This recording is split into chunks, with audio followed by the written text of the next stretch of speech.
കൂട്ടുകാരെ, സ്നേഹം ജീവിതമാക്കിയ അനേകം വിശുദ്ധരെ നമുക്കറിയാമല്ലോ.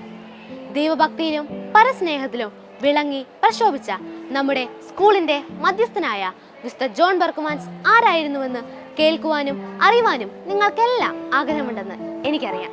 ജോൺ ബർക്കുമാൻസ് എന്ന അതുല്യ പ്രഭയുടെ പുണ്യപ്പെട്ട ജീവിത വഴിത്താഴിലേക്ക് നമുക്കൊന്ന് കടന്നാലോ കൂട്ടുകാരെ. മധുര പലഹാരങ്ങളുടെ കൊതിയൂറുന്ന വിഭവങ്ങളുടെ നാടായ ബെൽജിയത്തിലെ ചാൾസ് എലിസബത്ത് ദമ്പതികളുടെ അരുമ സന്താനമായിട്ടാണ് ജോൺ ബർക്കുമാൻസ് ജനിച്ചത്. ആദ്യകാലങ്ങളിൽ സമ്പന്നമായിരുന്ന ജോൺ ബർക്കുമാൻസിന്റെ കുടുംബം പിന്നീട് ദാരിദ്ര്യത്തിലേക്ക് കൂപ്പുകുത്തി.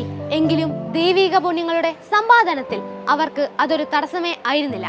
ശൈശവകാലത്തിൽ തന്നെ അവനിൽ കാണപ്പെട്ടിരുന്ന ദയയും പങ്കുവെക്കലും വിവേകവും ഒക്കെ അവനെ മറ്റു കുട്ടികളിൽ നിന്നും വ്യത്യസ്തനാക്കിയിരുന്നു. ഒഴിവു സമയങ്ങൾ അവൻ എങ്ങനെയായിരുന്നു ചെലവഴിച്ചതെന്ന് നിങ്ങൾക്കറിയാമോ കൂട്ടുകാരെ? വിശുദ്ധ ഗ്രന്ഥപാരായണത്തിലൂടെയും ധ്യാനത്തിലൂടെയും മുഴുകി ഏതെങ്കിലും ഒഴിഞ്ഞ കോണുകളിൽ ഒറ്റയ്ക്കിരിക്കുക എന്നതായിരുന്നു അവന്റെ പതിവ്.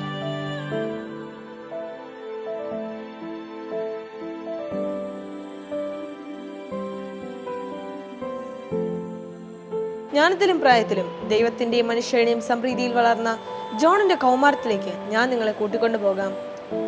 മുല്ലപ്പൂമ്പൊടി ഏറ്റുകിടക്കും കല്ലിനുമുണ്ടൊരു സൗരഭ്യം എന്ന് നാം കേട്ടിട്ടില്ലേ? കുടുംബത്തിൽ നിന്നും പകർന്നു കിട്ടിയ ദൈവഭക്തിയിൽ വളർന്ന ജോണിന്റെ ഹൃദയം ദൈവത്തിലേക്ക് ചാഞ്ഞിരുന്നു. ഒരു വൈദികനായി ദൈവത്തിന്റെ സ്വന്തമായി തീരാൻ കൊതിയായിരുന്നു നമ്മുടെ കഥാനായകന്. അങ്ങനെ ഒരു വൈദിക വിദ്യാർത്ഥിയായി നല്ല ചുറുചുറുക്കോടെ ലക്ഷ്യബോധത്തോടെയും തന്റെ ചിരകാല സ്വപ്നത്തിലേക്ക് അവൻ കുതിച്ചു പാഞ്ഞു. ആഴമായ പ്രാർത്ഥനാചൈതന്യവും പഠനത്തിലുള്ള ശ്രദ്ധയും കഠിനാധ്വാനവും ഈ യാത്രയ്ക്ക് ആക്കം കൂട്ടി എന്ന് തന്നെ വേണം പറയാൻ. ദിവ്യകാരുണ്യ ഭക്തിയും പരിശുദ്ധ അമ്മയുള്ള ആഴമായ സ്നേഹവും അനേകരെ ദൈവത്തിലേക്ക് ആകർഷിച്ചിരുന്നു. ചെയ്യുന്നതെല്ലാം പൂർണ്ണതയിൽ ചെയ്യുക, അത് ബർക്കുമാൻസിന്റെ നിഷ്ഠയായിരുന്നു.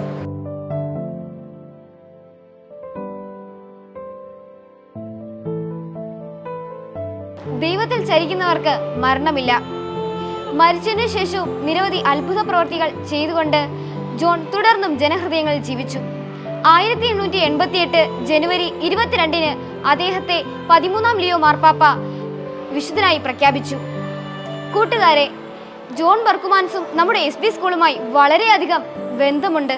അദ്ദേഹം വിശുദ്ധനായി ഉയർത്തപ്പെട്ട് 3 വർഷത്തിന് ശേഷമായിരുന്നു നമ്മുടെ SB വിദ്യാലയത്തിൻ്റെ സ്ഥാപിതം.